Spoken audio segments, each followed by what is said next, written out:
दोस्तों, आप सभी का स्वागत है समता एकेडमी चैनल में।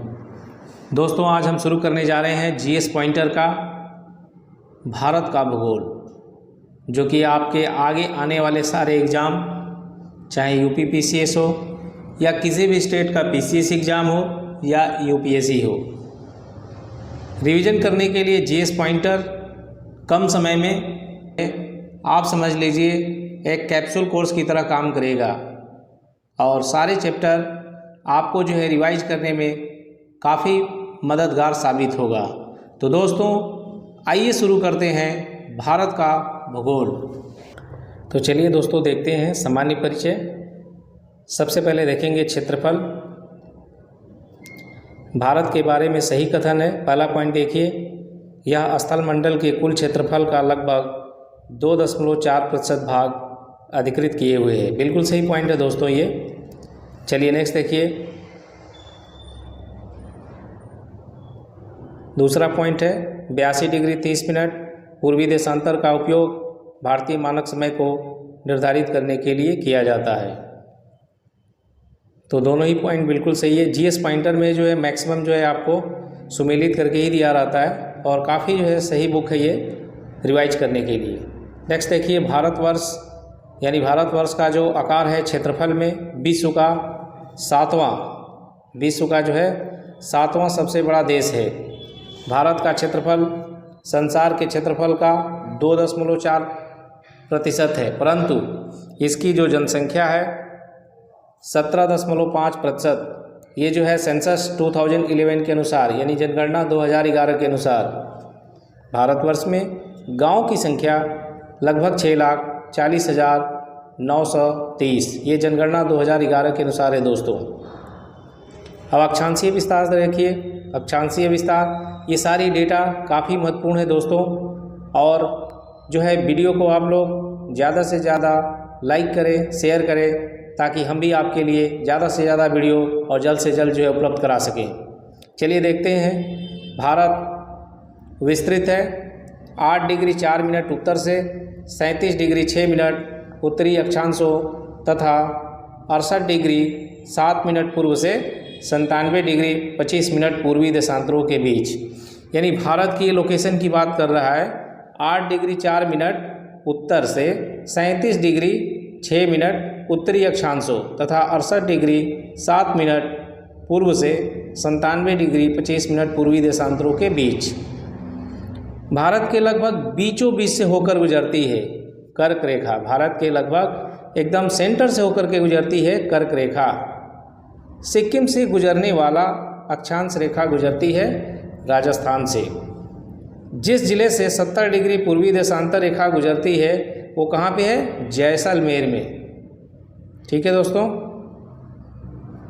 भारत एवं कर्क रेखा, तो इससे एक सवाल जो है काफ़ी फेमस है, जो काफ़ी एग्जामों में पूछा जाता है कि कर्क रेखा जो है किन राज्यों से होकर गुजरती है। उसमें क्या करता है कि जो है कर्क रेखा 8 राज्यों से होकर गुजरती है। ठीक है, तो आपको 3 ऑप्शन सही देगा और एक गलत देगा। इस टाइप के क्वेश्चन हो सकते हैं, या जो है ये दे सकता है कि 7 जो है, ठीक है, 7 जो है सही है और एक गलत है, और एक में जो है सभी सही है, तो कौन से सत्य है कथन, इस टाइप का भी दे सकता है। तो ये बहुत इंपॉर्टेंट है। कर्क रेखा इन राज्यों से होकर गुजरती है: गुजरात, राजस्थान, मध्य प्रदेश, झारखंड, छत्तीसगढ़, पश्चिम बंगाल, त्रिपुरा और मिजोरम। गुजरात, राजस्थान, मध्य प्रदेश, झारखंड, छत्तीसगढ़, पश्चिम बंगाल, त्रिपुरा और मिजोरम। भारत में कर्क रेखा गुजरती है कितने राज्यों से? 8 राज्यों से।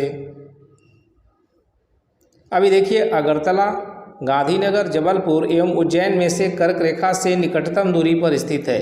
कर्क रेखा से निकटतम दूरी पर स्थित है दोस्तों गांधीनगर, जो कि गुजरात में है। नेक्स्ट देखिए, दिल्ली, कोलकाता, जोधपुर तथा नागपुर शहरों में से कर्क रेखा के निकट है। तो कर्क रेखा के निकट कौन सा है दोस्तों? इसमें से है आपका कोलकाता सिटी जो है। कौन सा है? कोलकाता शहर। नेक्स्ट देखिए, भारत का 2 लगभग बराबर भागों में विभाजित करने वाला अक्षांश है। यानी भारत को लगभग जो है क्या करता है? 2 में डिवाइड कर देता है। तो वो है 23.5 डिग्री यानी 23 डिग्री 30 मिनट उत्तरी अक्षांश कर्क रेखा। झारखंड, मणिपुर, मिजोरम तथा त्रिपुरा राज्यों में से कर्क रेखा के उत्तर में स्थित भारतीय राज्य है। झारखंड, मणिपुर, मिजोरम तथा त्रिपुरा राज्यों में से कर्क रेखा के उत्तर में स्थित भारतीय राज्य है कौन सा? मणिपुर। हैदराबाद, चेन्नई, भोपाल तथा दिल्ली शहरों में से जून माह में दिन की अवधि अधिकतम होगी। तो दिन की अधिकतम अवधि कहाँ पे होती है? ये दिल्ली में। अभी देखिए मानक समय, जब भारतीय मानक समय के याम्योत्तर पर अर्धरात्रि है, एक स्थान पर सुबह का 6 बजता है, उस स्थान की अवस्थिति जिस याम्योत्तर पर है वह है 172 डिग्री 30 मिनट पूर्व। नेक्स्ट देखिए, गुजरात के सबसे पश्चिमी गांव और अरुणाचल प्रदेश के सबसे पूर्वी छोर पर स्थित वालांग के समय में कितने घंटे का अंतराल होगा? 2 घंटे का। यदि जो है गुजरात का सबसे आप पश्चिम गांव ले लो और अरुणाचल प्रदेश के सबसे पूर्वी छोर ले लो, तो दोनों के बीच में जो समय की बात कर रहे हैं कि कितने समय का अंतराल होगा? 2 घंटे का। सत्य कथन है, औरंगाबाद का अक्षांश वडोदरा व पुणे के अक्षांशों के बीच में है। चेन्नई की तुलना में बेंगलुरु की अवस्थिति अधिक दक्षिणवर्ती है। रीवा, सागर, उज्जैन तथा होशंगाबाद शहरों में से भारतीय मानक समय IST इंडियन स्टैंडर्ड टाइम देशांतर के निकटतम शहर है, तो वह रीवा। यदि भारतीय मानक समय के अनुसार पूर्वाह्न के 10 बजे हैं तो 92 डिग्री पूर्वी देशांतर पर शिलांग का स्थानीय समय होगा 10.38 पूर्वाह्न। यदि भारतीय मानक समय याम्योत्तर पर मध्याह्न है तो 120 डिग्री पूर्वी देशांतर पर स्थानीय समय होगा 14.30 यानी 2:30 बजे। आंध्र प्रदेश, छत्तीसगढ़, महाराष्ट्र तथा उत्तर प्रदेश राज्यों में से भारतीय मानक समय की याम्योत्तर नहीं गुजरती है महाराष्ट्र से। भारतीय मानक समय की देशांतर रेखा 82 डिग्री 30 मिनट गुजरती है। कहाँ से? 82.5 जो है डिग्री, तो ये जो है इलाहाबाद के नैनी से गुजरती है। तो भारत की प्रमाणिक मध्याह्न रेखा कहलाती है 82.5 डिग्री पूर्वी देशांतर। भारतीय मानक समय IST एवं ग्रीनविच माध्य समय GMT में कितने का अंतर पाया जाता है? तो ये होता है 5.5 घंटे का अंतर जो है। यदि अरुणाचल प्रदेश में तिरप में सूर्योदय 5 बजे प्रातः होता है तो गुजरात के कांडला में सूर्योदय होगा, क्योंकि 2 घंटे का अंतर अभी बताया था, तो यहाँ 7 बज जाएगा। यानी अरुणाचल में तिरप में यदि सुबह का 5 बज रहा है तो उसी समय गुजरात के कांडला में सूर्योदय जो है 7 बजे होगा, 2 घंटे बाद होगा। अब देखिए दोस्तों, दूरस्थ बिंदु, इससे जो है काफ़ी क्वेश्चन पूछे गए हैं। देखिए, भारत का सुदूरस्थ दक्षिणी बिंदु साउथर्न मोस्ट पॉइंट अगर पूछता है तो वह है इंदिरा पॉइंट पर। भारत का दक्षिणतम बिंदु स्थित है बड़ा निकोबार, ग्रेट निकोबार में। भारत के राज्यों में सबसे पूर्वी और सबसे पश्चिमी राज्यों को इंगित करता है क्रमशः अरुणाचल प्रदेश और गुजरात। भारत का सुदूर पश्चिम का बिंदु है 68 डिग्री 7 मिनट पूर्व, गौरमोता, गुजरात। तो भारत का सुदूर पश्चिम बिंदु कौन सा है? ये गुजरात में पड़ता है, गौरमोता। अभी हम देखेंगे दोस्तों सीमावर्ती देश जो है, ठीक है, सीमावर्ती देश। देखिए, सत्य कथन है, असम, भूटान तथा बांग्लादेश की सीमाओं से लगा हुआ है। असम, भूटान तथा बांग्लादेश की सीमाओं से लगा हुआ है। पश्चिम बंगाल, भूटान तथा नेपाल की सीमाओं से लगा हुआ है। कह रहे हैं कि असम जो है भूटान तथा बांग्लादेश की सीमाओं से लगा हुआ है, पश्चिम बंगाल जो है भूटान तथा नेपाल की सीमाओं से लगा हुआ है। मिजोरम बांग्लादेश तथा म्यांमार की सीमा से लगा हुआ है। ज्योग्राफी पढ़ते समय दोस्त आप एक मैप रखिए, क्योंकि हम यहाँ पे फास्ट रिवीजन करा रहे हैं तो सब कुछ बताना यहाँ पॉसिबल नहीं है। चलिए आगे देखते हैं। मेघालय, त्रिपुरा, मणिपुर तथा मिजोरम राज्यों में से वह राज्य जिसकी सीमा बांग्लादेश से नहीं मिलती है। मेघालय, त्रिपुरा, मणिपुर तथा मिजोरम राज्यों में से वह राज्य जिसकी सीमा बांग्लादेश से नहीं मिलती है। तो मणिपुर की जो सीमा है वो जो है नहीं मिलती है बांग्लादेश से। बाकी आप देखेंगे मैप में तो मेघालय, त्रिपुरा, मिजोरम, इनसे जो है टच करती है। चलिए आगे देखते हैं बांग्लादेश की सीमा से लगे भारत के राज्य। देखिए नीचे मेघालय, असम, पश्चिम बंगाल, त्रिपुरा एवं मिजोरम। चलिए नेक्स्ट देखिए, सिक्किम, मेघालय, अरुणाचल प्रदेश तथा पश्चिम बंगाल राज्यों में से भूटान के साथ सीमा नहीं मिलती है। तो भूटान के साथ जो है मेघालय की सीमा नहीं मिलती है। हम बीच में मैप का एक पिक्चर लगाएंगे दोस्तों, सो दैट आप अच्छा से समझ सकें। वो भारतीय राज्य जिसकी अधिकतम सीमा म्यांमार से स्पर्श करती है वो है अरुणाचल प्रदेश। म्यांमार से उभयनिष्ठ सीमा नहीं है असम की।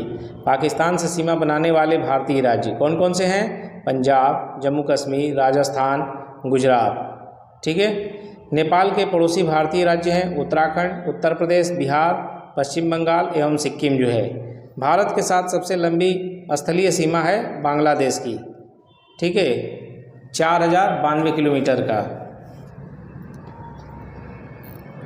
असम, नागालैंड, मेघालय एवं मिजोरम राज्यों में से बांग्लादेश से अपनी सीमा नहीं बनाने वाला भारतीय राज्य है तो वो है नागालैंड। भारत तथा पाकिस्तान के बीच सीमा निर्धारित की गई थी रेडक्लिफ रेखा द्वारा। डूरन लाइन भारत की सीमा निर्धारित करती है अफगानिस्तान से। भारत तथा पाकिस्तान के बीच सीमा रेखा एक उदाहरण है परवर्ती सीमा का। भारत और चीन की उत्तर पूर्वी सीमा का सीमांकन करने वाली रेखा है मैकमोहन रेखा। भारत श्रीलंका से अलग होता है पाक जलट मरुमध्य द्वारा जो है। नेपाल, भूटान एवं चीन की सीमाओं से मिलने वाला भारतीय राज्य है सिक्किम। नेपाल, भूटान एवं चीन की सीमाओं से मिलने वाला भारतीय राज्य है सिक्किम। सिक्किम जो है नेपाल को भी टच करता है, भूटान को भी और चीन को भी। 3 तरफ से अंतर्राष्ट्रीय सीमा बांग्लादेश से घिरा भारतीय राज्य त्रिपुरा जो है। त्रिपुरा क्या है? 3 तरफ से घिरा हुआ है। अभी देखिए दोस्तों, भौतिक विभाजन भारत के प्राकृतिक प्रदेश। भारत से उपबंध पुरा चुंबकीय परिणामों से संकेत मिलते हैं कि भूतकाल में भारतीय स्थल पिंड सरका है उत्तर की ओर जो है। भारत से उपबंध पुरा चुंबकीय परिणामों से संकेत मिलते हैं कि भूतकाल में भारतीय जो स्थल पिंड है वो सरका है किस तरफ? उत्तर की ओर जो है। भारतीय उपमहाद्वीप मूलतः एक विशाल भूखंड का भाग था जिसे कहते हैं, क्या कहते हैं? गोंडवाना लैंड। भारतीय उपमहाद्वीप मूलतः एक विशाल भूखंड का भाग था जिसे कहते हैं गोंडवाना लैंड। भारत विभाजित है 4 प्राकृतिक प्रदेशों में। उत्तराखंड में पाताल तोड़ कुएं पाए जाते हैं तराई क्षेत्र में। यदि हिमालय पर्वत श्रेणियां नहीं होती तो भारत पर सर्वाधिक संभाव्य भौगोलिक प्रभाव। यदि हिमालय पर्वत श्रेणियां नहीं होती तो क्या होता? भारत में इतनी ठंडी पड़ती, देश के अधिकांश भाग में साइबेरिया से आने वाली शीत लहरों का अनुभव होता, सिंधु गंगा मैदान इतनी सुविस्तृत जलोढ़ मृदा से वंचित होता, मानसून का जो प्रतिरूप है वो वर्तमान प्रतिरूप से अलग ही होता। भारत में भू आकारों की रचना के संबंध में सही है। संरचनात्मक दृष्टि से मेघालय पठार दक्कन पठार का ही, एक बार देखिए, भारत में भू आकारों की रचना के संबंध में सही है। संरचनात्मक दृष्टि से मेघालय पठार दक्कन पठार का ही विस्तारित भाग है।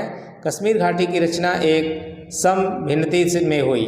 गंगा मैदान की रचना एक अर्धगर्त में हुई। ठीक है। भारत के पश्चिमी समुद्र तट का निर्माण हुआ है। कैसे हुआ है?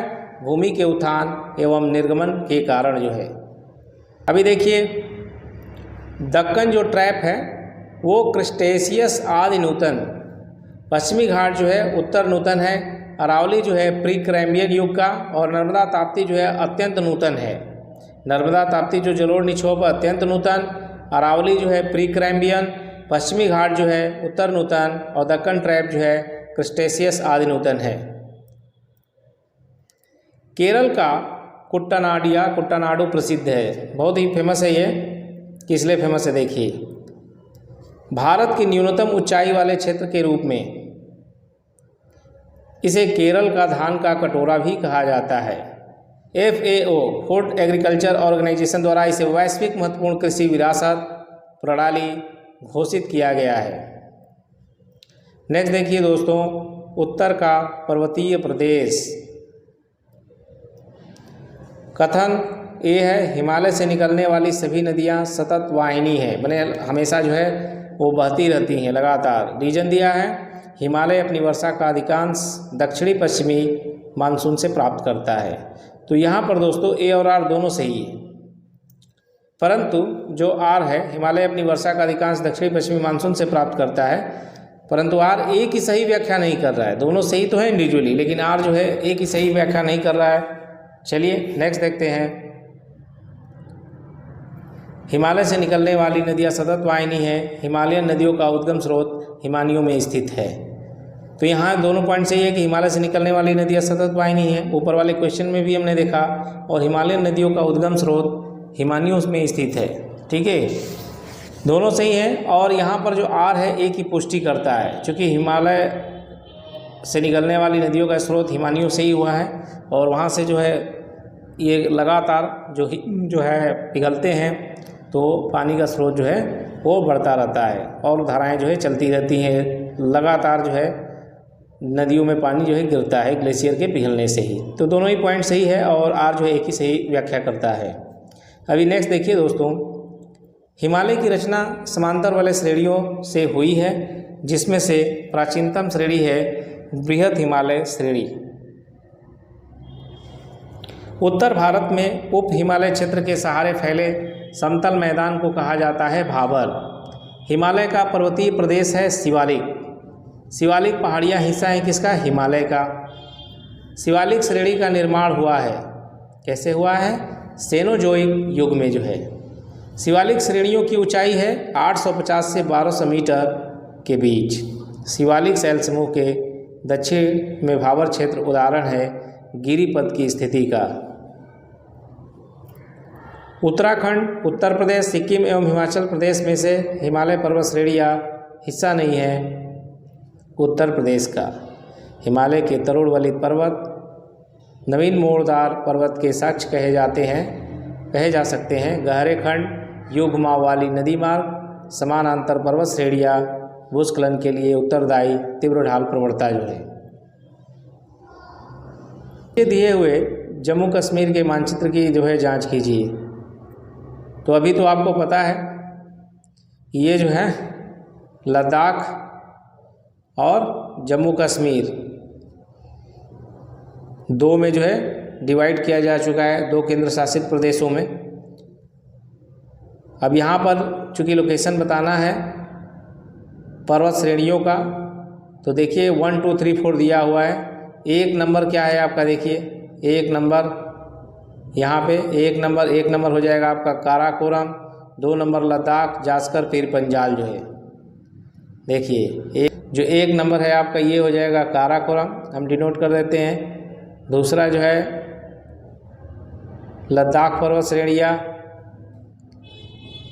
तीसरा जो है जास्कर, और चौथा जो है आपका पीर पंजाल जो है। ठीक है, चलिए आगे देखते हैं। लघु हिमालय स्थित है। लघु हिमालय स्थित है, कहाँ स्थित है? शिवालिक और महान हिमालय के बीच में। पश्चिमी भाग में हिमालय की श्रेणियों का दक्षिण से उत्तर की ओर सही क्रम है। पश्चिम भाग में हिमालय की श्रेणियों का दक्षिण से उत्तर की ओर सही क्रम है। शिवालिक लघु शिवालिक लघु, हिमालय महान और हिमालय सबसे नवीन पर्वत श्रेणी है शिवालिक जो है। दक्षिण भारत में नवीनतम चट्टान प्रणाली है गोंडवाना जो है। उच्चावच आकृतियों का दक्षिण से उत्तर की ओर बढ़ते हुए सही क्रम है। तरह की उच्चावच आकृतियों का दक्षिण से उत्तर की ओर बढ़ते हुए सही क्रम देखिए। धौलाधार, जास्कर, लद्दाख और काराकोरम। हिमालय में उत्तर दिशा की ओर के क्रम वाली पर्वत श्रेणियाँ है। हिमालय में जो है उत्तर दिशा की ओर के क्रम वाली पर्वत श्रेणियाँ है। पीर पंजाल पर्वत श्रेणी, जास्कर पर्वत श्रेणी, लद्दाख, काराकोरम पर्वत श्रेणी। हिमालय में पूर्व से पश्चिम की ओर, हिमालय में जो है पूर्व से पश्चिम की ओर शिखरों का सही क्रम है कंचनजंगा, एवरेस्ट, अन्नपूर्णा, धौलागिरी।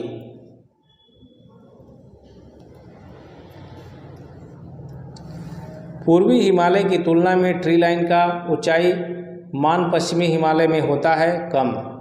पूर्वी हिमालय की तुलना में ट्री लाइन का जो ऊंचाई है पश्चिमी हिमालय में क्या होता है, कम होता है।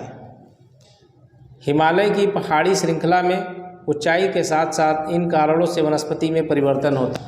तापमान में गिरावट होती है, जैसे जैसे जो है आप ऊंचाई की तरफ बढ़ेंगे जो वहाँ पौधे मिलेंगे वो छोटे मिलेंगे, क्योंकि तापमान में गिरावट, वर्षा में बदलाव और मिट्टी का वहाँ अनउपजाऊ होना, इसके वजह से और बर्फ भी जमे रहते हैं। उत्पत्ति की दृष्टि से सबसे नवीनतम पर्वत श्रेणी है पटकाई श्रेणियाँ हिमालय जो है। उत्पत्ति की दृष्टि से सबसे नवीनतम पर्वत श्रेणी है पटकाई श्रेणी हिमालय। नागालैंड, त्रिपुरा, मणिपुर एवं मिजोरम राज्यों में से पटकाई पहाड़ियों से संलग्न नहीं है त्रिपुरा जो है। पीर पंजाल श्रेणी पाई जाती है जम्मू एवं कश्मीर में।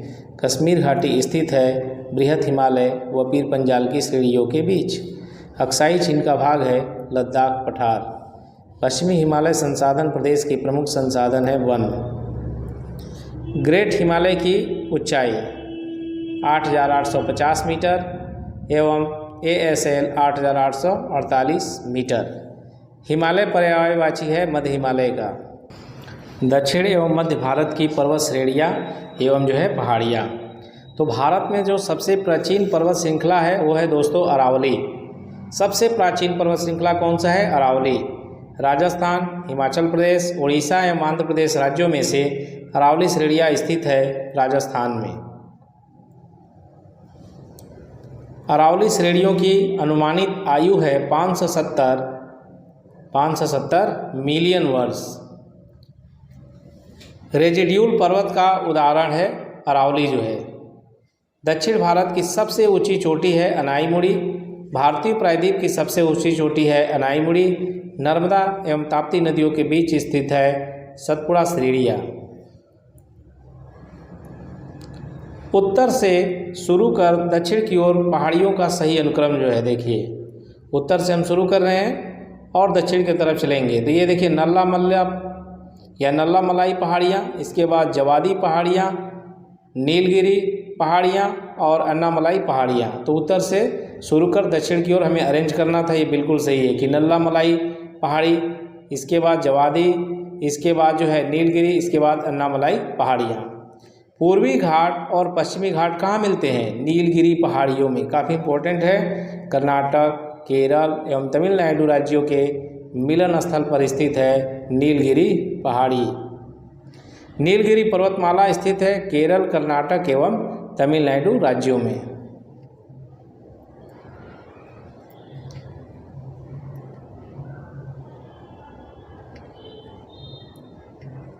भारतीय समुद्र शास्त्रियों ने अरब सागर के तल में मुंबई से पश्चिम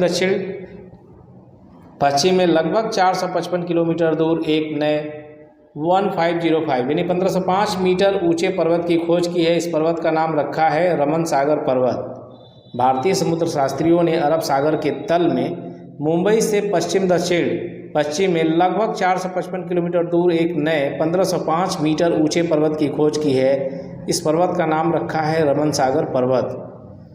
अरावली, सतपुड़ा, अजंता और सह्याद्री पर्वत श्रेणियों में से वह जो केवल एक ही राज्य में विस्तृत है वो है अजंता पर्वत श्रेणी, जो कि महाराष्ट्र में है।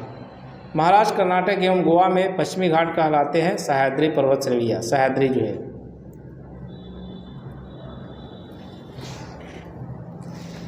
पहाड़ियों का दक्षिण से उत्तर की ओर बढ़ते हुए सही अनुक्रम देखिए। अब हम देखेंगे दक्षिण से उत्तर, यानी ये कि नीचे से ऊपर की तरफ चलेंगे। ठीक है, ऐसे मैप में कैसे दिखाते हैं? ऊपर जो है नॉर्थ हो गया, नीचे साउथ हो गया, इधर जो है ईस्ट हो गया और इधर जो है वेस्ट हो गया। ठीक है, तो ये बोल रहे हैं पहाड़ियों का दक्षिण से उत्तर की ओर, यानी नीचे से जो है आपको ऊपर बढ़ना है। तो सबसे पहले देखिए दक्षिण में सतमाला पहाड़ी, इसके ऊपर पीर पंजाल, फिर नागा पहाड़ी और कैमूर पहाड़ी जो है। कार्डामम पहाड़ियाँ जिन राज्यों की सीमाओं पर स्थित हैं वह हैं केरल एवं तमिलनाडु जो है। सेवराय पहाड़ियाँ अवस्थित है तमिलनाडु में। बालाघाट श्रेणी, हरिश्चंद्र श्रेणी मांडव पहाड़ियों तथा सतमाला पहाड़ियों में से महाराष्ट्र में स्थित नहीं है। तो जो मांडव पहाड़ियाँ हैं वो जो है महाराष्ट्र में नहीं है, बाकी बालाघाट, हरिश्चंद्र और सतमाला महाराष्ट्र में है पहाड़ियाँ। और देखेंगे कौन से क्षेत्र में। महादेव पहाड़ियाँ मध्य भारत में, मिकिर पहाड़ियाँ जो है पूर्वोत्तर भारत में। महादेव पहाड़ियाँ भाग हैं सतपुड़ा पर्वत श्रेणी का। धूपगढ़ चोटी स्थित है सतपुड़ा रेंज में, ठीक है। सतपुड़ा पर्वतमाला सबसे ऊंची चोटी, धूपगढ़ चोटी जो है। रामगिरी की पहाड़ियाँ भाग हैं पूर्वी घाट या महेंद्र पर्वत का।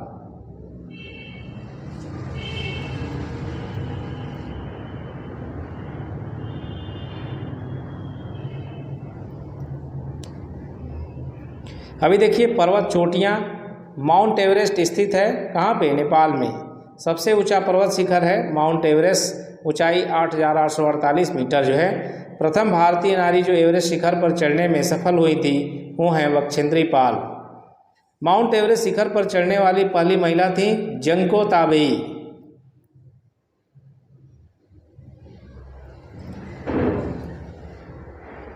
माउंट एवरेस्ट पर चढ़ने वाली पहली महिला पूछेगा तो जुंको ताबेई। और यदि पूछता है कि प्रथम भारतीय नारी तो आपका जवाब होगा बछेंद्री पाल जो है। चलिए आगे देखिए। 2 बार माउंट एवरेस्ट पर विजय प्राप्त करने वाली महिला पर्वतारोही संतोष यादव। एवरेस्ट पर चढ़ने वाली द्वितीय भारतीय महिला थी संतोष यादव। भारत की सर्वोच्च पर्वत चोटी है केटू गॉडविन ऑस्टिन जो है। हिमालय की ऊंची चोटी कंचनजंगा स्थित है नेपाल एवं सिक्किम में। नंदा देवी चोटी गढ़वाल हिमालय का भाग है। नंदा देवी शिखर स्थित है कहाँ पे, उत्तराखंड में। गुरु शिखर पर्वत चोटी अवस्थित है राजस्थान में।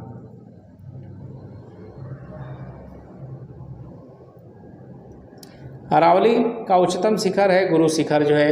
हिमालय की चोटियों का पूर्व से पश्चिम अरेंज करना है आपको। जैसे ये हो गया आपका नॉर्थ, ये हो गया साउथ, ये हो गया ईस्ट और ये हो गया वेस्ट।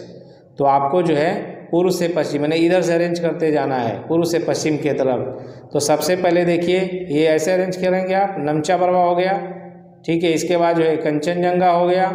इसके बाद जो है आप माउंट एवरेस्ट, फिर नंदा देवी। तो आपको अरेंज करना है पूर्व से पश्चिम, ठीक है, ऐसे जो है। तो नमचा बरवा, कंचनजंगा, माउंट एवरेस्ट और नंदा देवी। अभी देखिए गोसाई थान, कामेट, नंदा देवी एवं त्रिशूल पर्वत श्रृंखलों में से भारत में अवस्थित पर्वत शिखर नहीं है। तो गोसाई थान जो है भारत में नहीं है, बाकी कामेट, नंदा देवी एवं त्रिशूल पर्वत है। अभी देखिए सही सुमेलित है। माउंट आबू अरावली पर्वतमाला में है, अरावली पहाड़ी में है। कोड़ाई कनाल जो है पलनी पहाड़ी में है और उटकमंड नीलगिरी पहाड़ी में। शिमला जो है धौलाधार श्रेणी में। अब आगे देखेंगे दोस्तों घाटियाँ। कुल्लू घाटी जिन पर्वत श्रेणी के बीच अवस्थित है वे हैं धौलाधार तथा पीर पंजाल। धौलाधार और पीर पंजाल के बीच में है कुल्लू घाटी। नेलांग घाटी स्थित है। नेलांग घाटी कहाँ स्थित है, उत्तराखंड राज्य में। अभी देखिए घाटी और कौन से राज्य में देखेंगे, काफ़ी इंपॉर्टेंट है दोस्तों। ये जो है मैचिंग के लिए, सुमेलित करने के लिए आता है। तो ये देखिए मरखा घाटी जो है जम्मू कश्मीर में है, जुकू घाटी नागालैंड में, सांगला घाटी हिमाचल प्रदेश, युथांग घाटी सिक्किम। निम्नलिखित कथन सही है। मौन घाटी, साइलेंट वैली राष्ट्रीय वन के निकट पत्थर ककाड़ू जल विद्युत परियोजना बनाने का प्रस्ताव है। कुंती नदी मौन घाटी साइलेंट वैली के वर्षा प्रचुर वनों से उद्भूत होती है, ठीक है। चलिए आगे देखिए दोस्तों। अब दर्रे, मोस्ट इम्पॉर्टेंट। दर्रे से जो सवाल तो बनते ही हैं, इसको डबल स्टार लगाइए आप। सेला दर्रा स्थित है, कहाँ पे है सेला दर्रा, अरुणाचल प्रदेश में। पाल घाट स्थित है नीलगिरी और अन्नामलाई पहाड़ियों के बीच में। भोर घाट स्थित है महाराष्ट्र में। लिपुलेख दर्रा स्थित है उत्तराखंड में। लेह जाने का रास्ता है जोजिला दर्रे से। नाथुला दर्रा स्थित है सिक्किम में। वर्ष 2006 के लगभग मध्य में भारत और चीन के बीच व्यापार बढ़ाने के लिए पुनः खोला गया नाथुला दर्रा। अभी दोस्तों देखेंगे पहाड़ी दर्रा और कौन से राज्य में है। तो माड़ा जो पहाड़ी दर्रा है उत्तराखंड में, नीति माड़ा दोनों ही कहाँ पे है, ये उत्तराखंड में है। जोजिला जो है जम्मू कश्मीर में है, बनिहाल जो है जम्मू कश्मीर में है, नाथुला जो है सिक्किम में है, नीति जो है उत्तराखंड में। चलिए आगे देखिए, बुमला जो पर्वतीय दर्रा है अरुणाचल प्रदेश में, जेलेपला सिक्किम में, अभी नाथुला भी देखा था आपने सिक्किम में, मुलिंगला जो है उत्तराखंड में, सिपकिला जो है हिमाचल प्रदेश में, रोहतांग दर्रा अवस्थित है हिमाचल प्रदेश में, माना दर्रा उत्तराखंड में। पर्वतीय दर्रों का पश्चिम से पूर्व का सही क्रम है। पश्चिम से पूर्व जो है आपको अरेंज करना है, तो सिपकिला, इसके बाद लिपुलेख, नाथुला और बोमडिला जो है। हिम रेखा एवं हिमनद, हिमालय में हिम रेखा है 4300 से 6000 मीटर के बीच पूर्व में। सबसे बड़ा हिमनद कौन सा है, सियाचिन। चौराबाड़ी ग्लेशियर स्थित है केदारनाथ मंदिर के उत्तर में। हिमालय के हिमनदों को पिघलने की जो गति है वो सबसे अधिक है। हिमालय के हिमनदों के पिघलने की गति क्या है, सबसे अधिक है। और दोस्तों ग्लोबल वार्मिंग की वजह से जो है काफ़ी ग्लेशियर जो है पिघल रहे हैं और समुद्र का स्तर भी जो है काफ़ी जो है तेज़ी से ऊंचा हो रहा है, बढ़ रहा है, जिससे जो है काफ़ी जो द्वीपों में बसे हुए देश थे वो धीरे धीरे समाप्ति के कगार पे हैं। इसलिए हमें पेड़ पौधे लगाने चाहिए और जो ग्लोबल वार्मिंग का खतरा है इससे जो है आने वाले जो पीढ़ियां हैं उनके लिए भी सुरक्षित रहे ये धरती, तो हमें पेड़ लगाने चाहिए, प्रदूषण कम से कम करना चाहिए। चलिए आगे बढ़ते हैं। उत्तराखंड के कुमाऊं प्रक्षेत्र में अवस्थित हिमनद है मिलाम हिमनद। उत्तराखंड के कुमाऊं प्रक्षेत्र में अवस्थित हिमनद है मिलाम हिमनद। अभी दोस्तों देखिए पठार, भारत के दक्कन के पठार पर बैसाल्ट निर्मित लावा शैलों का निर्माण हुआ है क्रिटेशियस युग में। ठीक है, मेघालय का पठारी भाग है प्रायद्वीपीय खंड का। भारत के अतिरिक्त प्रायद्वीपीय पर्वत निर्मित हुए पैलियोजोइक महाकल्प में। छोटा नागपुर पठार का सर्वाधिक घना बसा जिला धनबाद है। छोटा नागपुर पठार का सर्वाधिक घना बसा जिला धनबाद है। खनन उद्योग का विकास तथा औद्योगिकरण के कारण छोटा नागपुर जो पठार का सर्वाधिक घना बसा जिला धनबाद क्यों है, क्योंकि यहाँ पे खनन उद्योग का विकास हुआ है और औद्योगिकरण की वजह से जो है काफ़ी जो है ये घनी बस्ती है। अब देखिए छोटा नागपुर जो पठार है वो है एक अग्र गंभीर जो है। दिए गए मानचित्र पर विचार कीजिए। मानचित्र में ABCD द्वारा जो है अंकित स्थान क्रमशः है रिफ्ट घाटी क्षेत्र, छत्तीसगढ़, मैदान, छोटा नागपुर पठार और वर्षा छाया क्षेत्र। नेक्स्ट देखिए दोस्तों, मालवा का पठार, छोटा नागपुर का पठार, दक्कन का पठार तथा प्रायद्वीप का पठार में से अरावली एवं बिंद श्रृंखलाओं के बीच स्थित पठार है मालवा का पठार। दंडकारण्य क्षेत्र अवस्थित है छत्तीसगढ़ एवं उड़ीसा में। दंडकारण्य भारत में स्थित है मध्यवर्ती क्षेत्र में। तटीय भाग देखेंगे अभी। भारत की तटरेखा जो है, भारत का औसत समुद्र तल नापा जाता है कहाँ से, चेन्नई तट से। भारत के प्रादेशिक जल क्षेत्र का विस्तार है तट से 12 समुद्र मील तक। भारत की तटरेखा की कुल लंबाई है लगभग 7500 किलोमीटर। भारत में सबसे अधिक लंबा समुद्री तट है गुजरात राज्य का। भारत में तटरेखा से लगे राज्य हैं 9। प्राचीन भारतीय ऐतिहासिक भूगोल में रत्नाकर नाम सूचक है हिंद महासागर का। अभी देखिए पश्चिमी तट, भारतवर्ष के पश्चिम तटीय शहरों कन्नौर, नागरकोइल, जंजीरा एवं सिंधुदुर्ग का उत्तर से दक्षिण सही क्रम है। तो ये है जंजीरा, कन्नौर, नागरकोइल, सिंधुदुर्ग। आपको यत्र तत्र कुछ अनोखे डेनमार्क वासी मिल जाएंगे, परंतु उसका कारण यह है कि डेनमार्क की चौकी हुआ करती थी। यह अनूठा नगर, उसका दुर्ग और सुंदर गिरजाघर, नया जेरूसलम, सूनी सड़कें और उजड़ तटाग्र सब मिलकर अद्भुत रत्न बन जाते हैं। इस उक्ति में वर्णित स्थान है तमिलनाडु जो है तट पर। दिए हुए मानचित्र पर ध्यान दीजिए, ठीक है। देखिए क्या पूछा है अभी। भारत के तटीय क्षेत्र पर ये भाग द्योतित करते हैं अंतर्जलीय उच्चावच रेखा को। ये जो मैप दिया हुआ है आप इसको देख करके क्या समझ रहे हैं, तो भारत के तटीय क्षेत्र पर के ये भाग द्योतित करते हैं, यानी ये बताते हैं, इंगित करते हैं अंतर्जलीय उच्चावच रेखा को। नेक्स्ट देखिए दोस्तों, जंजीरा, उडुपी, ओरोविले तथा तूतीकोरिन शहरों में से भारत के पश्चिमी तट पर अवस्थित शहर है जंजीरा और उडुपी जो है। अभी देखिए सागर पुलिन और हम देखेंगे राज्य जो है दीघा, ये पश्चिम बंगाल में है। गोपालपुर जो है उड़ीसा में है। कलांगुट बहुत फेमस बीच है, कलांगुट बीच ये है गोवा में। तो कलांगुट सागर पुलिन है गोवा में। मरीना ये है तमिलनाडु में। तमिलनाडु व आंध्र प्रदेश के तट का नाम है कोरमंडल जो है। भारत के तटों में कृष्णा डेल्टा एवं केप कामोरिन के बीच स्थित है कोरोमंडल तट। केप कामोरिन के नाम से भी जाना जाता है कन्याकुमारी, ठीक है। अभी देखिए द्वीप समूह, बंगाल की खाड़ी के द्वीप समूह देखेंगे दोस्तों।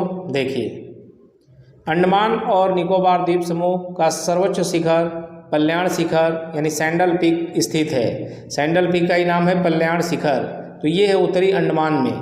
अंडमान व निकोबार द्वीप समूह स्थित है बंगाल की खाड़ी में। अंडमान निकोबार द्वीप समूह में जो द्वीपों की संख्या कितनी है दोस्तों, तो वो है 220। 10 डिग्री चैनल कई बार पूछा गया है। 10 डिग्री चैनल पृथक करता है अंडमान को निकोबार द्वीप से। 10 अंश जलमार्ग द्वारा आपस में पृथक किया जाता है अंडमान एवं निकोबार को। देखिए क्वेश्चन को घुमा करके कैसे पूछता है। यहाँ 10 डिग्री 10 अंश जलमार्ग दोनों सेम चीज़ है, तो इसलिए भ्रमित न होए। आगे देखिए बैरन द्वीप अवस्थित है। बैरन द्वीप कहाँ पे अवस्थित है? बंगाल की खाड़ी में। भारत के पश्चिमी तटीय मैदान के उत्तरी भाग को जिस अन्य नाम से जाना जाता है वह है कोंकण।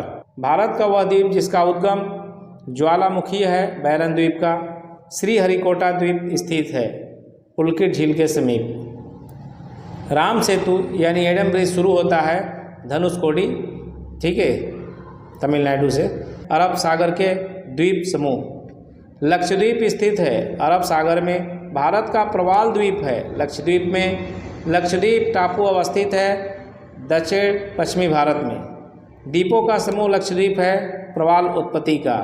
लक्षद्वीप में है क्या है? 36 द्वीप है लक्षद्वीप में। भटकल, अरनाला, मिनिकॉय एवं हेनरी द्वीपों में से भारतीय तटरेखा के सुदूरवर्ती द्वीप की श्रेणी में आता है क्या आता है? मिनिकॉय द्वीप। भारत एवं श्रीलंका के बीच स्थित द्वीप है रामेश्वरम। एक द्वीप पर निर्मित भारत का बड़ा नगर है वह है मुंबई। भारत का सर्वाधिक आबादी वाला द्वीप है सालसेत। द्वीप और स्थिति देखेंगे। व्यंत स्योधर ये कच्छ की खाड़ी में है। पीरम ये खंभात की खाड़ी में। द्वारका अरब सागर तट पर और दीव जो है कठियावाड़ तट। कोरी क्रीक यानी निवेशिका स्थित है कच्छ के रन में गुजरात। कच्छ का रन कहाँ है? गुजरात में। सरक्रिक विवाद है भारत पाकिस्तान देशों के बीच में। अभी देखिए भारत के राज्य केंद्र शासित प्रदेश जो है तो लातूर जो है जिला है महाराष्ट्र में। कहाँ पे है दोस्तों? लातूर जो है महाराष्ट्र में है। विदर्भ एक प्रादेशिक नाम है भारत में और यह अंग है महाराष्ट्र का।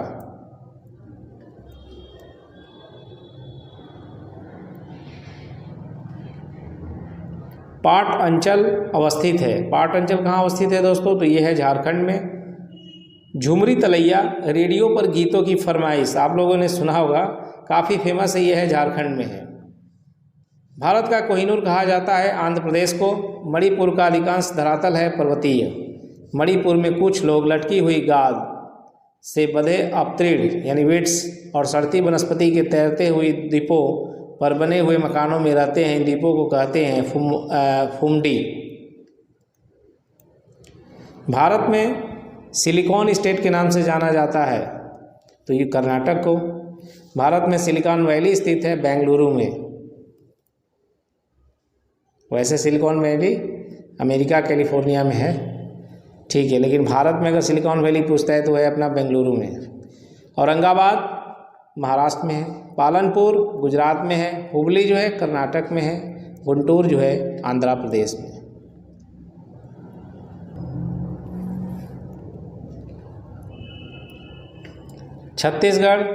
छत्तीसगढ़ मैदान, झारखंड में जो है छोटा नागपुर पठार, महाराष्ट्र में वृष्टि छाया प्रदेश है और कर्नाटक में मालनाड। अंबाला, खुर्जा, करनाल एवं रोहतक में से राष्ट्रीय राजधानी प्रदेश में अवस्थित है खुर्जा, करनाल और रोहतक जो है दिल्ली के अतिरिक्त राष्ट्रीय राजधानी क्षेत्र में सम्मिलित है।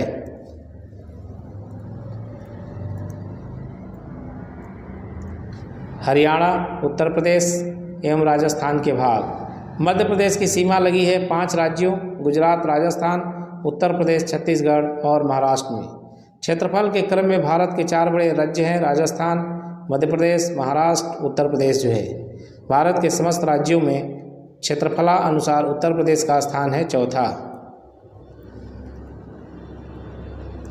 भारत के राज्यों हिमाचल प्रदेश, उत्तराखंड, छत्तीसगढ़ एवं झारखंड का उनके क्षेत्रफल के अवरोही क्रम में सही क्रम है। अवरोही मतलब अधिक से कम के तरफ क्षेत्रफल के हिसाब से। देखिए यहाँ पर छत्तीसगढ़, इसके बाद झारखंड, इसके बाद हिमाचल प्रदेश और उत्तराखंड। उत्तराखंड सबसे छोटा क्षेत्रफल में हो जाएगा यहाँ पे, मैंने इसके ऑप्शन के हिसाब से हम बता रहे हैं। कर्नाटक, राजस्थान, तमिलनाडु एवं महाराष्ट्र का उनके भौगोलिक क्षेत्र के अनुसार घटता क्रम। तो भाई राजस्थान क्षेत्रफल में बहुत बड़ा है, फिर महाराष्ट्र, फिर कर्नाटक, तमिलनाडु, ठीक है। अब आगे देखिए, उत्तर प्रदेश, मध्य प्रदेश, राजस्थान एवं उत्तराखंड राज्यों में क्षेत्रफल में सबसे छोटा है। कौन सा छोटा है? तो ये है उत्तराखंड, यूपी से ही अलग होकर बना है। भारत का लगभग 30% क्षेत्र 3 राज्यों में समाहित है। ये 3 राज्य हैं राजस्थान, मध्य प्रदेश एवं महाराष्ट्र। भारत में जनसंख्या के अनुसार तीसरा एवं क्षेत्रफल में 12वां राज्य है बिहार। उत्तर प्रदेश के सीमावर्ती राज्य हैं हिमाचल प्रदेश, हरियाणा, राजस्थान, मध्य प्रदेश, छत्तीसगढ़, झारखंड, बिहार एवं उत्तराखंड तथा केंद्र शासित प्रदेश दिल्ली। असम जो घिरा हुआ है वो है 7 राज्यों से घिरा हुआ। महाराष्ट्र, बिहार, उड़ीसा एवं आंध्र प्रदेश में से छत्तीसगढ़ की सीमा उमैनिष्ट नहीं है बिहार के साथ। नागपुर एवं बेंगलुरु में से मध्य समुद्र तल से ऊंचाई अधिकतम है, वो है बेंगलुरु की। राजस्थान के मरुक्षेत्र के लिए सही कथन है, यह विश्व का सबसे घना बसा मरुस्थल है। यह लगभग 10,000 वर्ष पुराना है, जिसका कारण अत्यधिक मानवीय हस्तक्षेप रहा है। यहाँ केवल 40 से 60% क्षेत्र की कृषि हेतु उपयुक्त है। शुद्ध बोए गए क्षेत्र में वृद्धि के कारण चरागाह क्षेत्र के विस्तार पर कुप्रभाव पड़ा हुआ है। तो ये राजस्थान के जो है मरुक्षेत्र के लिए सभी पॉइंट सही है। भारत का एक विशेष राज्य जो युक्त है इन विशेषताओं से। पहला पॉइंट, यह उसी अक्षांश पर स्थित है जो उत्तरी राजस्थान से होकर जाता है। इसका 80% से अधिक क्षेत्र वन आवरण अंतर्गत है। 12% से अधिक वनाच्छादित क्षेत्र इस राज्य के रक्षित क्षेत्र नेटवर्क के रूप में है। तो ये जो सारे पॉइंट किसके बारे में, कौन से स्टेट के? अरुणाचल प्रदेश। उत्तर पूर्वी राज्यों की 7 बहनों का भाग नहीं है पश्चिम बंगाल, यानी 7 सिस्टर में पश्चिम बंगाल नहीं है। अभी देखिए, वर्ष 1953 में जब आंध्र राज्य एक अलग राज्य बना तब उसकी राजधानी थी कुर्नूल जो है। सबसे अधिक जो जिले हैं वो है उत्तर प्रदेश में। सोनभद्र जिले को स्पर्श करती है 4 राज्यों बिहार, झारखंड, मध्य प्रदेश एवं छत्तीसगढ़ की सीमाएँ। 4 दक्षिणी राज्य आंध्र प्रदेश, कर्नाटक, केरल और तमिलनाडु में से सबसे अधिक भारतीय राज्यों के साथ सीमावर्ती है आंध्र प्रदेश और कर्नाटक में से प्रत्येक, यानी आंध्र प्रदेश और कर्नाटक दोनों इसमें।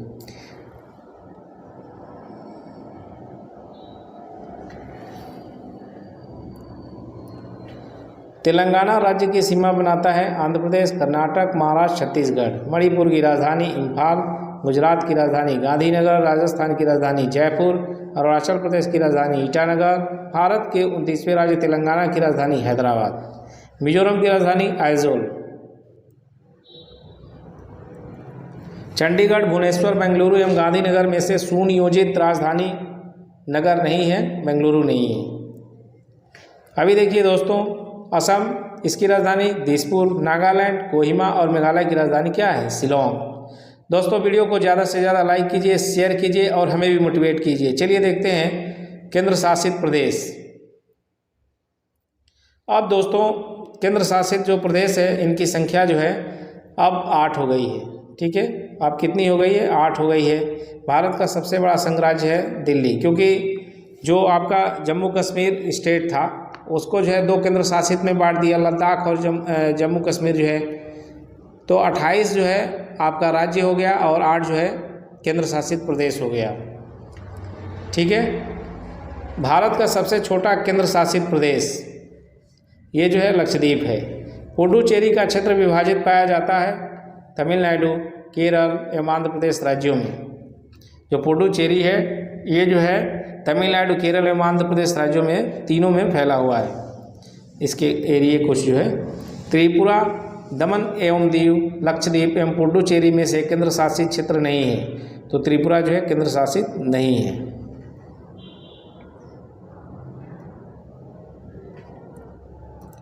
दमन और दीव के बारे में सत्य कथन है। दमन और दीव के बीच खंबात की खाड़ी है, इसकी राजधानी दमन है। बिल्कुल सही है। सिलवासा की राजधानी दादर एवं नगर हवेली। भारत के केंद्र शासित प्रदेश देखिए, भारत के केंद्र शासित प्रदेश दिल्ली, चंडीगढ़, लक्षद्वीप, दादर एवं नगर हवेली, पुडुचेरी, अंडमान एवं निकोबार द्वीप समूह, दमन दीव। अभी इनको मिला दिया गया है, दादर नगर हवेली और ये दमन दीव को। और यहाँ पर अब जो है JNK जम्मू कश्मीर और लद्दाख जो है अलग अलग। 1 2 3 4 5 ये हो जाएगा 6 और 7 और 8 जो है। ठीक है, अभी देखिए दोस्तों प्रजाति और जनजातियां जो है, ये पीले वर्ण के, तिर्यक नेत्र, उठी हुई कपोल, अस्थि, छुटपुट केस और मध्यम ऊंचाई वाले व्यक्ति होते हैं। इसका जो संदर्भ है किससे है? मंगोलायड लोगों से हैं, जनों से हैं। ये जो भी बताया गया है बातें, ये पीले वर्ण के, तिर्यक नेत्र, उठी हुई कपोल, अस्थि, छुटपुट केस और मध्यम ऊंचाई वाले व्यक्ति, तो ये इंगित करते हैं किसके तरफ? मंगोलायड जनों से, उनके बारे में है। चलिए देखते हैं। उत्तर पूर्वी भारत के पहाड़ी एवं जंगली क्षेत्रों में प्रजातीय समूह पाया जाता है मंगोलायड जो है। प्रोटो ऑस्ट्रेलाइड प्रजाति से संबंधित भारतीय जनजाति है संथाल जो है। भारत में जो एकमात्र मानवाव कपि पाया जाता है वो है असम का श्वेतभौव गिब्बन जो है। राज्य जिसमें जनजातीय समुदाय की पहचान नहीं की गई है वह है हरियाणा। अभी देखिए जनजाति और मूल राज्य देखेंगे। जो थारू है दोस्तों ये है उत्तराखंड की जनजाति, भोटिया सिक्किम की, मुंडा झारखंड की, कोल जो है महाराष्ट्र के। तो ये जनजातियों से भी काफ़ी क्वेश्चन जो है पूछे जाते हैं, डबल स्टार लगाइए। वह जनजाति जो दिवाली को शोक का त्यौहार मानती है वह है थारू जनजाति। थारू लोगों का निवास है उत्तर प्रदेश में। जो थारू है आपका उत्तर प्रदेश और उत्तराखंड दोनों जगह पाए जाते हैं। अभी देखिए दोस्तों जनजाति और राज्य। जो लिम्बू है वो सिक्किम में है, कार्बी जो है असम में, डोंगरिया कोंद जो है उड़ीसा में पाए जाते हैं और बोडो जनजाति उड़ीसा में। अंबोर, गद्दी, लेप्चा तथा थारू जनजातियों में से धौलाधार श्रेणी क्षेत्र की प्रमुख जनजाति है वो है गद्दी जनजाति। गद्दी लोग निवासी हैं हिमाचल प्रदेश की।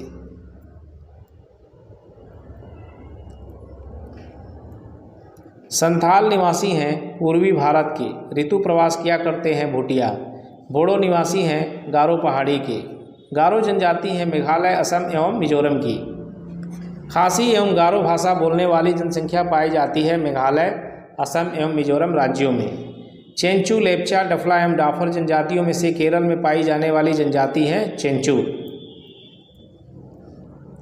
भारत की सबसे बड़ी जनजाति है कौन सी है मेरे दोस्तों? वो है भील जनजाति। भारत की सबसे बड़ी जनजाति है भील जनजाति। अभी देखिए टोडा एक जनजाति है जो निवास करती है नीलगिरी की पहाड़ियों पर। एक जनजाति जो सरहुल त्यौहार मनाती है वो है मुंडा जनजाति। उत्तराखंड की सबसे बड़ी अनुसूचित जनजाति है जौनसारी।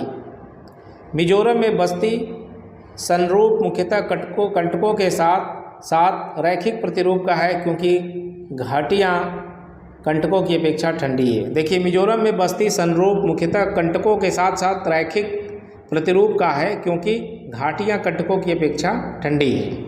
भोटिया जो है उत्तराखंड उत्तर प्रदेश में, खासी जो है मेघालय में, गारो खासी सुने होंगे आप। तो ये जनजातियाँ काफ़ी पूछता है। संथाल झारखंड में, टोडा जनजाति तमिलनाडु में। बिहू जो है उत्सव असम में मनाया जाता है, ओणम केरल में, पोंगल जो है तमिलनाडु में, बैसाखी जो है पंजाब में। अभी देखिए, ये भी सही सुमेलित है। जीएस पॉइंटर में पहले से ही सुमेल करके दिया गया है ताकि आप फास्ट रिविजन करें। यहाँ जस्ट रिविजन करना है आपको। गोवा में जो है कोंकणी भाषा है, मुख्य भाषा क्या है गोवा में? कोंकणी। मेघालय में जो है खासी और सिक्किम में लेप्चा। अभी देखिए, अंगामी जो है ये जो है नागालैंड में, आपातानी और अरुणाचल प्रदेश में, भोटिया जो है उत्तर प्रदेश उत्तराखंड, और गोंड जो है मध्य प्रदेश में। भील जाति पाई जाती है महाराष्ट्र, गुजरात, राजस्थान एवं मध्य प्रदेश में। बहुपतित्व की प्रथा मानी जाती है जौनसारी, टोंडा, खस, कोटा, बोटा, तिवान, इरावा एवं नायर जनजातियों में। बहुपतित्व की प्रथा मानी जाती है जौनसारी, टोंडा, खस, कोटा, बोटा, तिवान, इरावा एवं नायर जनजातियों में। सही सुमेलित है जनजाति। और देखेंगे हम निवास स्थान, तो यह है जनजाति और यह निवास स्थल। भील राजस्थान में, संथाल झारखंड में, राजी जो है उत्तराखंड में। आगे देखिए, बिरहोर जो है झारखंड में, भोटिया जो है सिक्किम में, टोडा जो है तमिलनाडु में, सेंटलेज अंडमान एवं निकोबार द्वीप समूह में। टोडा तमिलनाडु, लेप्चा सिक्किम, बिरहोर जो है झारखंड, गारो जो है मेघालय में। सहरिया जनजाति के लोग जो हाल में चर्चा में थे, निवासी है कहाँ के? सहरिया जनजाति जो है राजस्थान के निवासी हैं। अभी देखिए, जनजाति और निवास स्थान जौनसारी जो है उत्तराखंड, भील जो है मध्य प्रदेश में।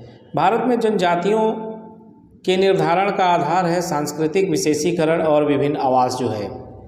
पहाड़ी कोरबा ये जसपुर में, बैगा जो है मंडला में, मारिया जो है पतालकोट छिंदवाड़ा में, सहरिया जो है ग्वालियर यानी एमपी मध्य प्रदेश में पाए जाते हैं। मोपला विद्रोह सुने होंगे आप इतिहास में। मोपला जो है कहाँ पाए जाते हैं? केरल में। मुरिया जो है छत्तीसगढ़ में, टोडा जो है तमिलनाडु, मुंडा जो है झारखंड में। भारत के चांगपा समुदाय के संदर्भ में सही कथन है। वे अच्छे किस्म का ऊन देने वाले पश्मीना बकरियों को पालते हैं। उन्हें अनुसूचित जनजातियों की श्रेणी में रखा जाता है। निम्न निवास स्थानों के युग्मों में सही सुमेलित है। ये देखिए, बुक्सा जो है पौड़ी गढ़वाल में, कोल जो है जबलपुर, मुंडा जो है छोटा नागपुर और कोरबा जो है छत्तीसगढ़ में। राज्यों और जनजातियों के युग्मों में सही सुमेलित है। असम, मिरी, नागालैंड, कुन्याक, अरुणाचल प्रदेश, आपातानी, राजस्थान, लंबाड़ा। जुलू जनजाति निवास करती है, तो जुलू जनजाति कहाँ निवास करती है? दक्षिण अफ्रीका में। सही सुमेलित है। नीचे देखिए, छिंदवाड़ा, हारिया, मंडला जो है गोंड, झबुआ जो है भील और शिवपुरी में सहरिया। तो छिंदवाड़ा में हारिया पाए जाते हैं, मंडला में गोंड और झबुआ में भील और शिवपुरी में सहरिया जनजाति। लोहासुर को अपना देवता मानती है अगरिया जनजाति जो है।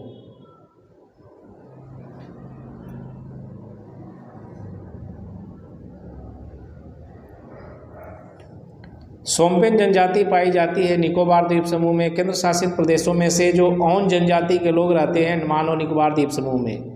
जारवा जनजाति के लोग जो हाल में चर्चा में रहे, निवासी अंडमान निकोबार के। भारत की सर्वाधिक आद्य जनजाति है जारवा।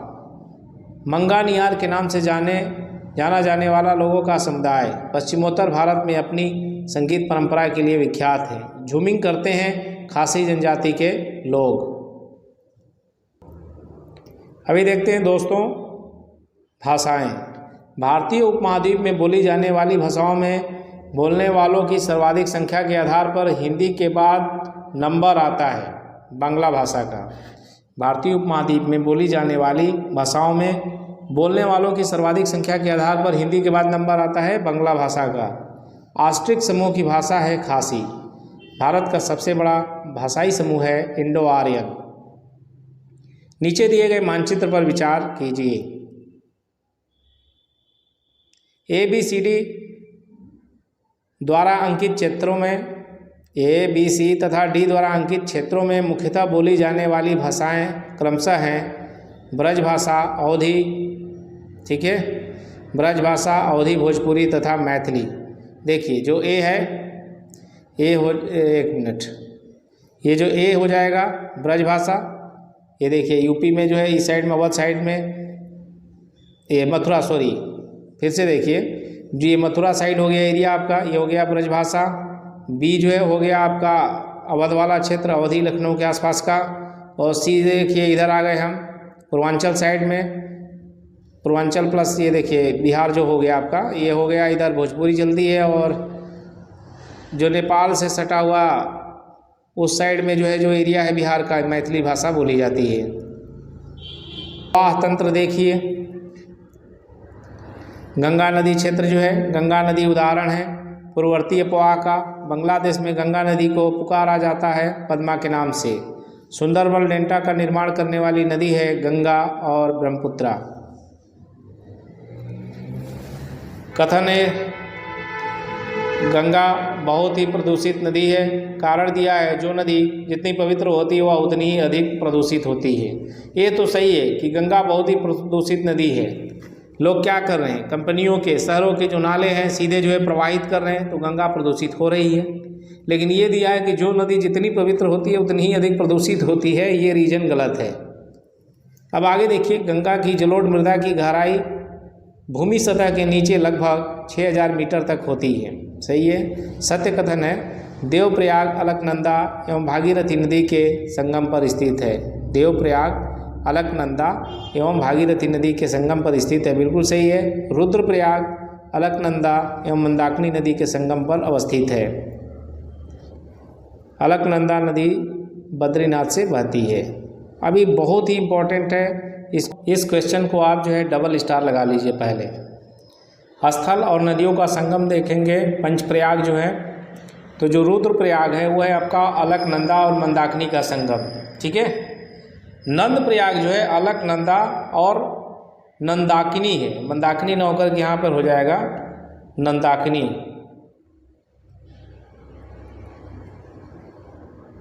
ठीक है, नंदाकिनी का जो है संगम जो है अलकनंदा और नंदाकिनी का संगम है, नंदाकिनी। ठीक है, चलिए अब आगे देखिए। कर्णप्रयाग जो है, कर्णप्रयाग जो है अलकनंदा और पिंडार का संगम है। देवप्रयाग जो है अलकनंदा और भागीरथी का संगम है। अलकनंदा तथा भागीरथी का संगम होता है कहाँ पे? अलकनंदा और भागीरथी का संगम होता है देवप्रयाग में। मंदाकिनी जल प्रवाह, मंदाकिनी नदी जल प्रवाह अथवा मुख्य नदी संबंधित है अलकनंदा से। केदारनाथ से रुद्रप्रयाग के बीच बहती है मंदाकिनी नदी। वह नदी का तट जिस पर बद्रीनाथ का प्रसिद्ध मंदिर स्थित है वो है अलकनंदा। भारत की सबसे बड़ी वाह नदी है गंगा। भागीरथी नदी निकलती है गोमुख से। गंगा नदी की एकमात्र सहायक नदी जिसका उद्गम मैदान में है गोमती में। तो जो गंगा नदी की एकमात्र सहायक नदी है जिनका उद्गम स्थान मैदान में है वो है गोमती नदी, जो कि पीलीभीत से निकलती हैं। अभी देखिए कथन ए, दिल्ली और आगरा के बीच वर्ष के अधिकांश समय में यमुना नदी मृत हो जाती हैं, कारण यमुना असतत वाहिनी नदी है। तो ए तो सही है परंतु आर गलत है, यमुना असतत वाहिनी नदी है। अभी आगे देखिए आप, बेतवा, चंबल, केन तथा रामगंगा नदियों में से यमुना की सहायक नदी नहीं है। तो रामगंगा जो है यमुना की सहायक नदी नहीं है। यमुना नदी का उद्गम स्थान बंदरपुर चोटी। बेतवा नदी निकलती है यमुना से। गंगा की वह सहायक नदी जो उत्तर वाहिनी है वो है सोन नदी। गंगा नदी में बाएं से नहीं मिलती है सोन नदी। यमुना और सोन के बीच यमुना और सोन के बीच जल द्विभाजक का कार्य करने वाली श्रेणी है कैमूर श्रेणी। कैमूर जो पहाड़ी है यमुना और सोन के बीच क्या करती है, एक तरह से जल का बंटवारा कर देती है।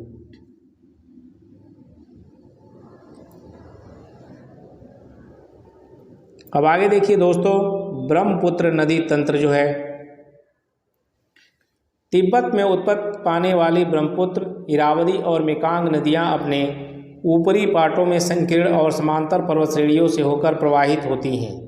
इन नदियों में ब्रह्मपुत्र भारत में प्रविष्ट होने से ठीक पहले अपने प्रवाह में एक यू टर्न लेती है। यह यू टर्न बनता है भूवैज्ञानिक तरुण हिमालय के अक्षांशीय नमन के कारण।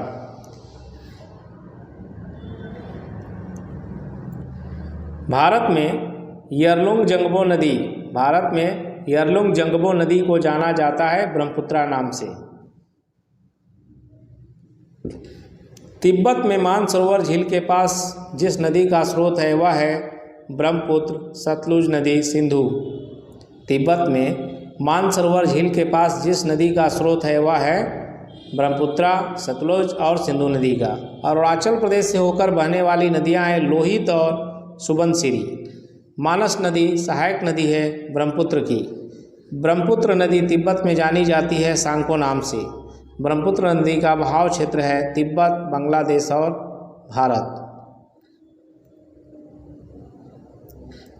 ब्रह्मपुत्र की सहायक नदी है या नदियां हैं कौन कौन से देखिए, दिबांग, कामेंग और लोहित। वह नदियां जिनका स्रोत बिंदु लगभग एक ही है, ब्रह्मपुत्र और सिंधु। तो ब्रह्मपुत्र की सहायक नदी है या नदियां हैं दिबांग, कामेंग, लोहित। वह नदियां जिनका स्रोत बिंदु लगभग एक ही हैं, ब्रह्मपुत्र और सिंधु। तो दोस्तों वीडियो को ज़्यादा से ज़्यादा लाइक करें, शेयर करें और दोस्तों सेकेंड पार्ट में देखेंगे दक्षिण भारत की नदियाँ। तो इसी के साथ जय हिंद,